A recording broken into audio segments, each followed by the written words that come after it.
Ich teste ein Elektroauto. Als ich das auf den Tisch bekommen habe, habe ich gesagt, hey, warum ich? Warum soll ich, der 100% Benzin im Blut hat, Elektro testen?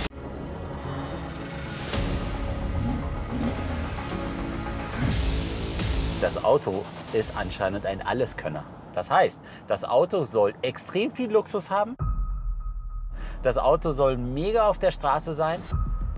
Es soll riesen Reichweite haben von über 600 Kilometer. Es soll sogar Offroad können. Und dann habe ich mir gedacht, okay, ich sag zu. Wir sind jetzt hier in Denver, Colorado und testen gemeinsam den EQS SUV von Mercedes-Benz. Dafür habe ich mir 3 Kategorien ausgesucht, wo er A5 Sterne kriegen kann. Erste Kategorie oder erste Test ist natürlich Luxus und Design. Ganz wichtig, sonst wäre ich nicht hier. Die zweite Sache ist Features. Wie viele Features hat das Auto?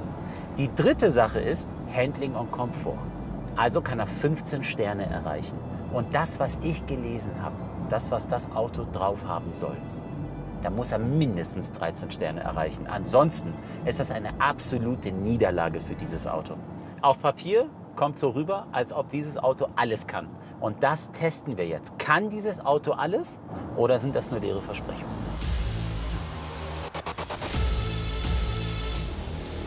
Heute checke ich den Mercedes EQS SUV 580 4MATIC mit 544 PS, 858 Newtonmeter. Das Auto hat eine Reichweite bis zu 613 Kilometern und kostet ab 135.000 Euro. Und unser Testwagen heute kostet ca. 180.000 Euro.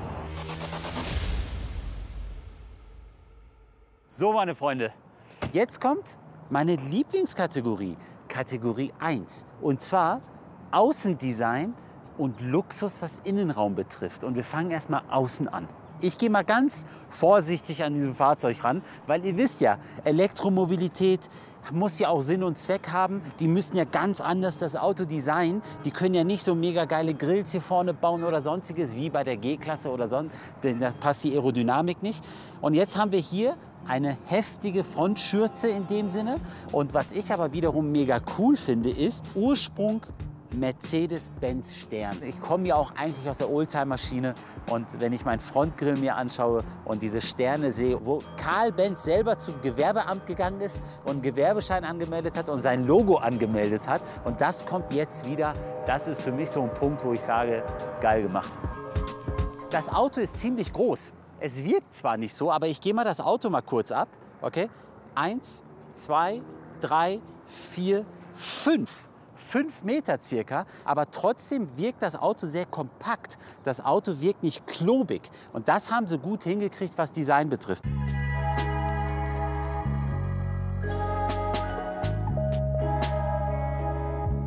Hier kommen wir mal zum Thema Lack, was ja auch in dem Segment eine ganz große Rolle spielt.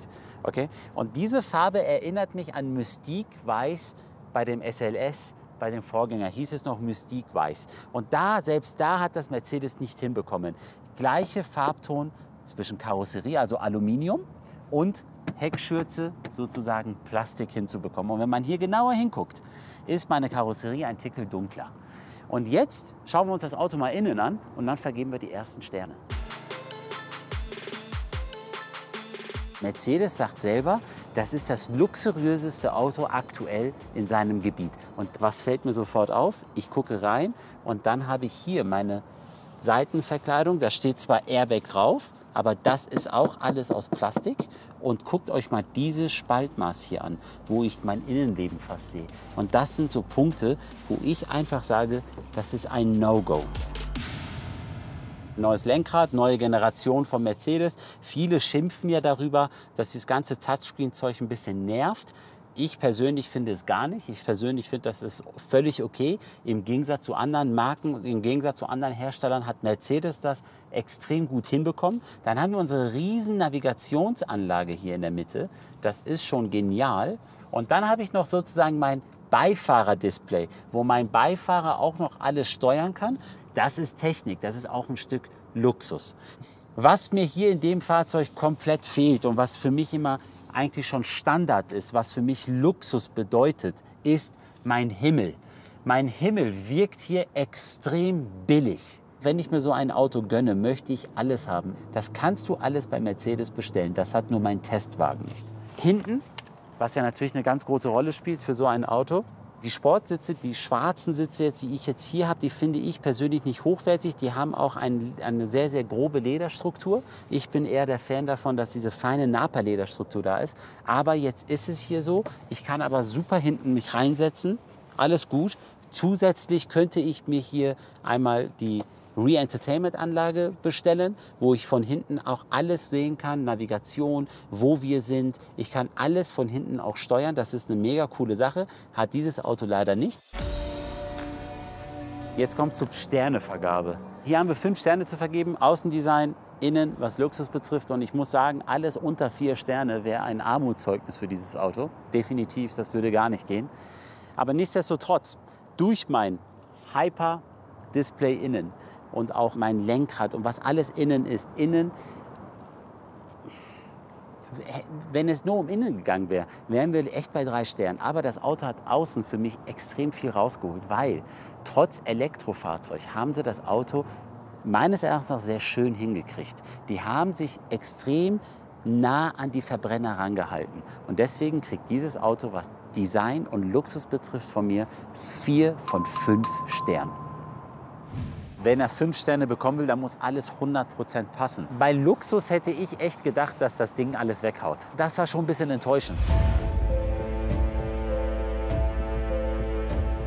Kategorie 2. Es geht um Features und allgemein Elektrofahrzeug, Elektroauto. Für mich komplett neu.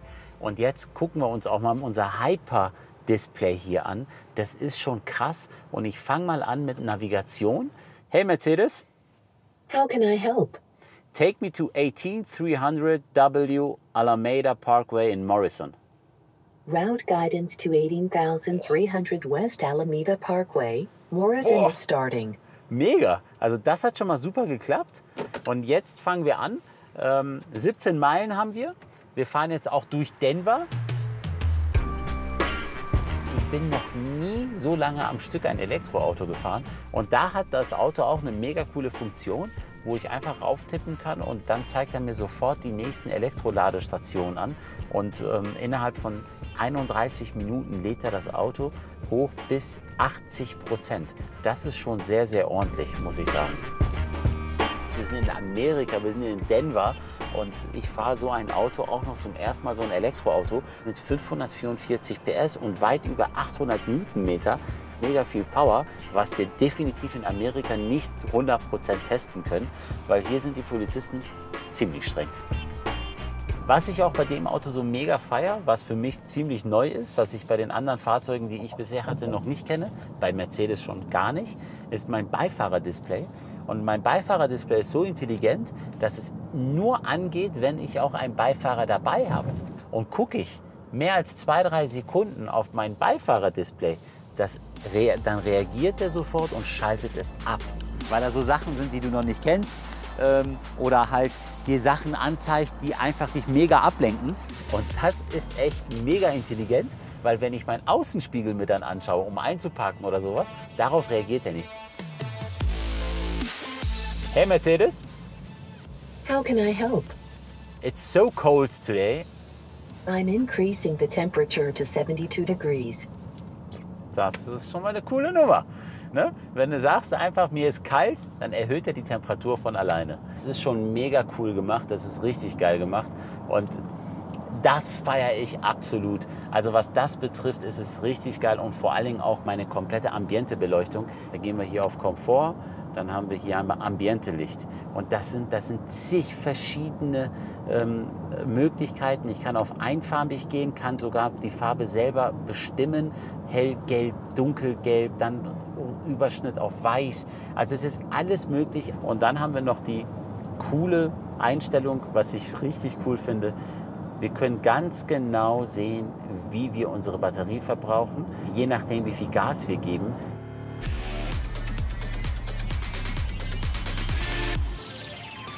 Kategorie 1, Luxus und Design, hat das Auto ja lediglich 4 Sterne bekommen. Da sagt der Mercedes eigentlich, hier, nein, da sind wir unschlagbar. Da habe ich eigentlich 5 Sterne erwartet, aber es hat nur 4 Sterne bekommen. Jetzt geht es ja um Features. Und wenn ich mir hier mein Hyperscreen anschaue und wenn ich mir die ganzen Funktionen anschaue, kann für den einen oder anderen Elektroautofahrer, der seit Jahren Elektroauto fährt, sagen, ja, ist ja normal, ist ja normal. Aber es geht ja immer darum, wie das verarbeitet ist, was für eine Qualität dahinter steckt. Das ist schon richtig gut. Aber jetzt haben wir noch ein Feature, was wir ausprobieren. Das ist nämlich ganz wichtig. Da fahren wir jetzt hin und dann gucken wir mal, wie viele Sterne das Auto bei Kategorie 2 bekommt.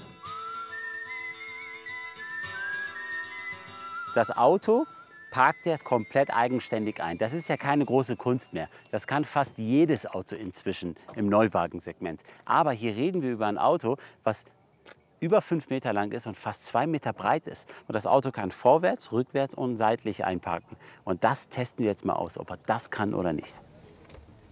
Also bei Features ist er ganz weit vorne. Da könnte der eventuell 5 Sterne bekommen. Mal gucken, ob es funktioniert. Parkassistent und jetzt zur Parklückensuche vorwärts fahren. Jetzt fahren wir mal vorwärts. Jetzt wird er hier einige finden. Das ist mir zu einfach, das ist mir zu einfach. Den möchte ich haben. Ich möchte rückwärts da rein. Da kann ich raufdrücken, dann dreht er das Auto.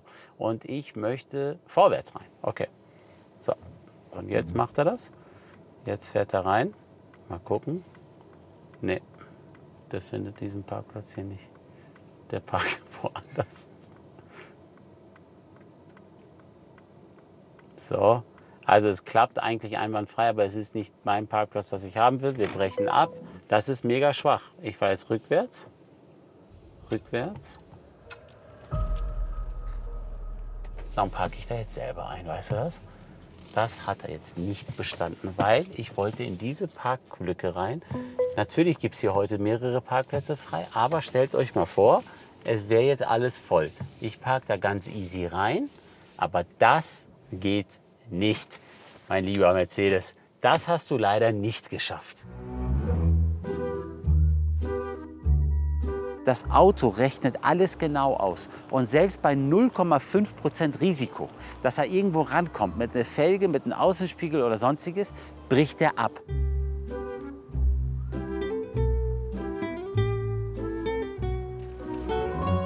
Jetzt testen wir das mal nochmal aus. Chance Nummer 2, Kamerasicht, Parkassistent. Und jetzt lassen wir ihn mal nochmal suchen. So, ein bisschen schneller jetzt. Und jetzt kommt Ding, Ding. Ja, genau. Das ist genau mein Parkplatz, wo ich reingehen möchte. Und dann drücke ich hier nur noch auf P. Jetzt fängt er schon mal an zu blinken. Und ich lasse die Bremse los. Und er macht jetzt alles selber. Meine Hände so.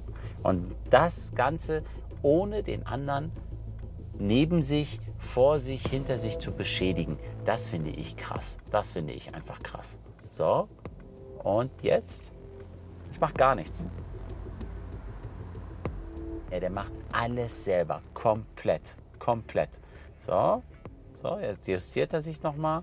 Neben mir ist ein BMW. Ah, perfekt. Perfekt. Alles gut. Das war's. Perfekt gemacht. Also, beim ersten Mal hat das Ganze nicht hingehauen. Das war zu riskant für ihn. Aber beim zweiten Mal hat er das durchgezogen.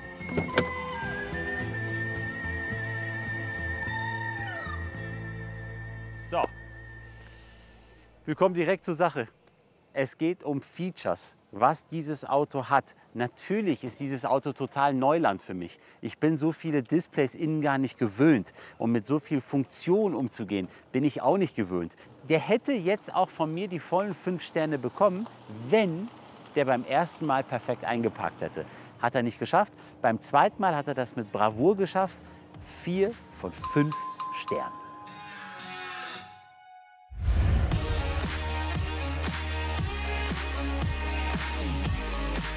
Kategorie 1 hatten wir ja schon, das war Luxus und Design. Da hat er ja schon fast die volle Punktzahl erreicht. Fast die volle Punktzahl.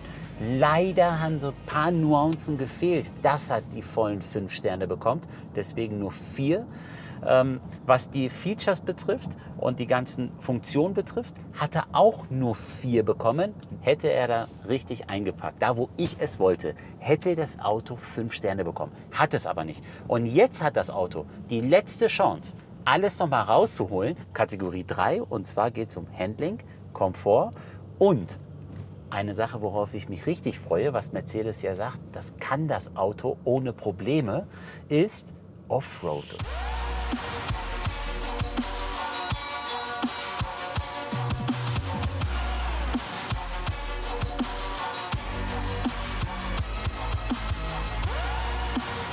So, das Erste, was mir auffällt, ist, dass das Auto trotz dieser heftigen Maße, über 5 Meter lang, knapp 2 Meter breit, trotzdem sehr kompakt von außen wirkt. Aber erst wenn du dich hier reinsetzt, merkst du, wie groß und gewaltig dieses Auto ist.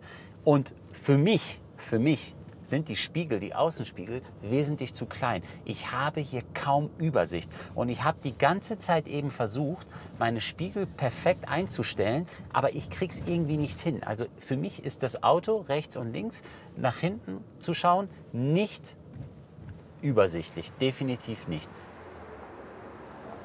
Ich habe ganz vergessen, in Amerika haben sie ganz andere Richtlinien. Und wir haben hier US-Cars, also für Amerika produzierte Fahrzeuge. Und deren Spiegel ist so eine Art, das zoomt sogar die anderen Autos ran. Deswegen hast du kaum Überblick. Und deswegen habe ich am Anfang gedacht, alter Schwede, wie unübersichtlich ist dieses Auto. Aber nein, es liegt nicht am Fahrzeug, es sind die amerikanischen Spiegel. Was Fahrkomfort betrifft, ich fahre hier locker easy durch die Stadt. Es ist mega gemütlich, es ist alles gut. Ich möchte jetzt nicht sagen, dass ich hier ein Rolls-Royce-Gefühl habe, aber es kommt das Ganze schon sehr nahe. Ich höre nichts, ich spüre fast nichts von der Straße. Ich habe jetzt auch Fahrmodi Komfort, das heißt, meine Federungen sind richtig schön weich und ich höre einfach nichts, gar nichts. Jetzt sind wir in so einem Elektroauto. Wir haben noch 92% und wir haben maximal 267 US-Meilen, die wir noch fahren können. Und bei so einem Auto mit so viel Gewicht ist das schon eine Menge, was das Auto schon drauf hat. Also wir sind schon extremst weit. Ich habe jetzt hier schön mein Tempomat an. Hier sind 65 Meilen, US-Meilen pro Stunde erlaubt. Ich habe jetzt das Ganze eingestellt auf 67. Ne? So, und jetzt hält er natürlich auch dementsprechend Abstand. Eigentlich brauche ich nichts machen. Jetzt lasse ich einfach mal mein Lenkrad los, um zu gucken, wie mein Spurhalteassistent funktioniert. So, mal gucken. Der müsste mich jetzt eigentlich komplett hier im Spur halten und das macht er auch mit Bravour. Ganz ehrlich, guck dir das mal an. Ich habe hier nichts. Ich habe Lenkrad nicht in der Hand. Ich fahre hier strikt gerade. Es passiert gar nichts. Gar nichts. Der geht nicht rüber. Ist schon mega. Es ist echt mega. Und sobald er ein bisschen auf die Streifen kommt, dann zeigt er mir das Grün an und geht ganz dezent wieder zurück. Also das macht er richtig gut. Das macht er richtig gut. Normalerweise, das ist schon fast autonom fahren. Der muss mich doch jetzt irgendwann mal jetzt hier warnen, dass ich Lenkrad anpacken muss, oder?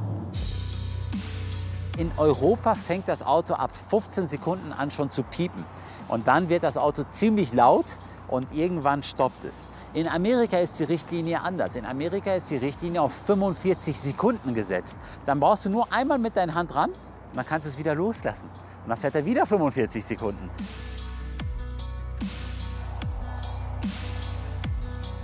Handling und Komfort. Stadt haben wir jetzt durch, Denver. Autobahn haben wir jetzt auch durch. Alles super. Also mehr Reisemobil geht nicht. Aber da gehören ja noch andere Punkte dazu. Wie ist er im Wendekreis? Da fahren wir mal jetzt hin und testen das mal aus.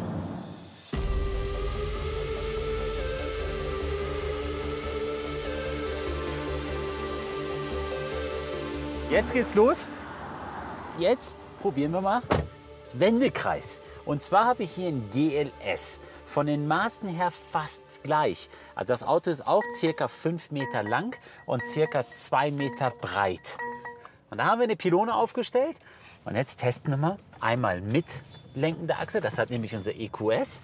Und einmal der GLS, der keine mitlenkende Hinterachse hat. Wir reden hier über ein Auto, was ca. 5 Meter lang ist und 2 Meter breit ist. Das macht er mit Bravour. Jetzt tauschen wir mal die Autos. Jetzt nehmen wir mal unser EQS SUV. Hier haben wir eine mitlenkende Hinterachse. Serie auf 4,5 Grad. Per Mercedes Me App kann man das Ganze einfach über eine App auf 10 Grad erhöhen, kostet sage und schreibe ca. 500 €, dauert ca. 5 Minuten, dann hat Mercedes das freigeschaltet. Aber wir haben hier jetzt 4,5 Grad und guckt euch das mal an. Alter Schwede, das ist ein riesen Unterschied.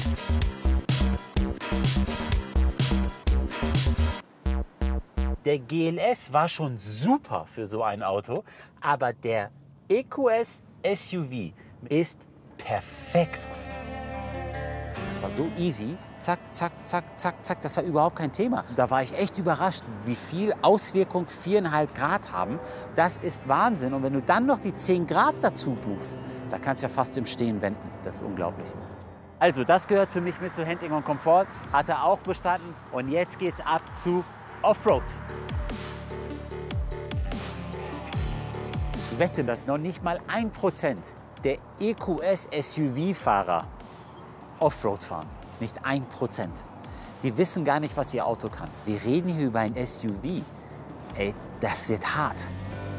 Der muss jetzt alle Punkte mit Bravour schaffen und dann könnte er die 13 Punkte schaffen. Und alles, was da drunter ist, bleibe ich dabei, hat das Auto nichts mit Luxus zu tun. So, ich bin erstmal eingestiegen und da habe ich den Marc dabei gehabt, der seit 31 Jahren bei Mercedes ist. Welche Funktion hast du bei Mercedes? Ich bin Entwicklungsingenieur. Ah, okay. Und warst du hier auch dabei bei dem Fahrzeug? Ja, ich bin da für die Telematik zuständig. Okay. Wir fahren jetzt unser EQS SUV schön durchs Gelände, oder? Genau. Und jetzt wundert euch nicht, dass wir ein schwarzes Auto haben. Warum haben wir das Auto jetzt? Wir haben fürs Offroad hier speziell die Fahrzeuge, die mit AT-Reifen ausgestattet sind. Das heißt All-Terrain-Reifen. Okay. Einfach weil wir mehrmals am Tag hoch und runter fahren und dadurch viele spitze und scharfe Steine haben. Okay. So. Was wir jetzt noch machen müssen, ist den Fahrmodus aktivieren. Das heißt, wir gehen auf den Offroad. Bei Offroad hebt das Fahrzeug 25 mm an. Okay. Und wir haben eine spezielle Pedalkennlinie, musst du merken, ist einfach ans Offroad angepasst. Wir haben andere Regelgrenzen fürs ESP, ETS, einfach fürs Offroad. Okay. Du sagst, wo es lang geht. Ich bin jetzt gleich hier rechts rein. Hier? Bist du dir sicher? Ja. Also wenn ich mir das anschaue, auch wenn wir die All-Terrain-Räder haben, nein, das Auto wird keine 5 Punkte kriegen. Das wird er nicht schaffen. Da gucken ja solche Steine raus. Ach, und guck mal, jetzt habe ich die transparente Motorhaube. Genau. Mega. Du wirst sehen, die wirst du jetzt gleich brauchen, wenn du jetzt hochfährst, Boah, das ist weil ganz du schön nichts eng mehr hier. siehst. Also ich brauche gar nicht mehr nach vorne schauen. Ja. Boah. Alle Autos würden jetzt jaulen. Ne? Du würdest richtig deinen Motor- und Drehzahl hören, Wissel. Aber hier Elektro, du hörst nichts. Jetzt müssen wir uns hier rechts halten, weil wir links in den Wald rein wollen. Da rein. Da wollen wir rein, genau. Da müssen wir jetzt ein bisschen ausholen. Also ein bisschen an dem Baum vorbei hier.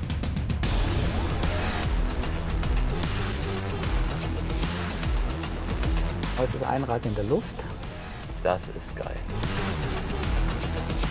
Boah, hier geht's richtig runter. Das ist Wahnsinn.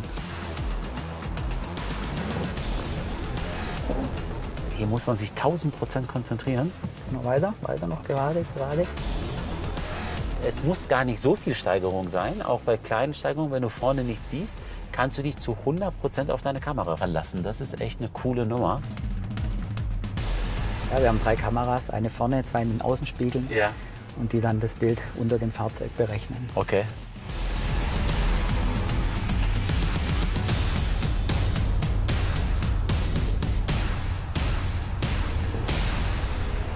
Du siehst, den Abstand reicht. Du sitzt so locker da, Marc.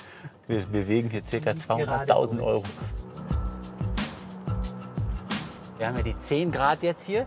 Also unser Auto hat ja 4,5 Grad. Das war ja schon genial. Und hier wurde 10 Grad freigeschaltet. Und hier kann es ja eigentlich fast schon im Stehen wenden. Ne? Also ich bin Offroad gefahren bisher, aber so bisher noch nie.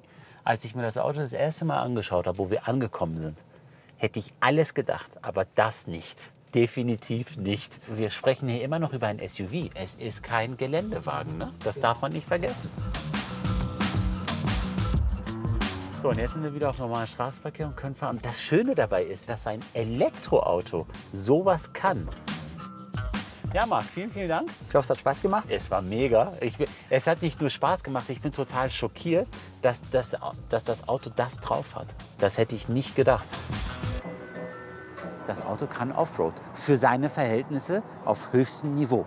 Und deswegen kriegt das Auto von mir überraschenderweise 5 volle Sterne für Handling und Komfort. Dadurch, dass das Auto jetzt in Handling und Komfort 5 volle Sterne bekommen hat, das ist bei mir sehr, sehr selten. Aber ich muss sagen, das hat sich das Auto auch verdient. Kommen wir jetzt auf die 13 Sterne komplett. Die Frage war ja, ist das Auto ein Alleskönner oder nicht? Das Auto soll extrem viel Luxus haben. Das Auto soll mega auf der Straße sein. Es soll riesen Reichweite haben von über 600 Kilometer. Es soll sogar Offroad können. Ich fasse mal zusammen. Luxus kann er. Mein Testwagen war jetzt nicht komplett Luxus, aber ich kann es mir dazu bestellen. Ich hatte richtig Spaß beim Offroad-Fahren. Auf der Autobahn konnte ich einfach mein Tempomat anmachen und einfach machen, was ich will. Ich habe eine super Navigationsanlage drin. Ich habe Platz. Es ist von Handling extrem geil. Der kann es. Der kann es. Es ist ein Alleskönner. Für mich war es das erste Mal, dass ich ein Elektroauto gecheckt habe. Seid nicht so hart mit Elektroautos. Ich habe meinen Horizont erweitert. Bisher habe ich Elektroautos immer boykottiert. Aber ich muss sagen, so schlecht ist es gar nicht. Ich würde jetzt nicht sofort losrennen und mir ein Auto kaufen. Aber ich bin überrascht, wie stressfrei so ein Auto sein kann. Hat euch dieses Video gefallen? Dann gebt uns ein Like, abonniert uns, aktiviert die Glocke, damit ihr keine Videos mehr verpasst. Hier kannst du dir die Folge von letzter Woche anschauen. Wenn dir das Video jetzt gefallen hat, dann interessiert dich bestimmt auch dieses Thema hier.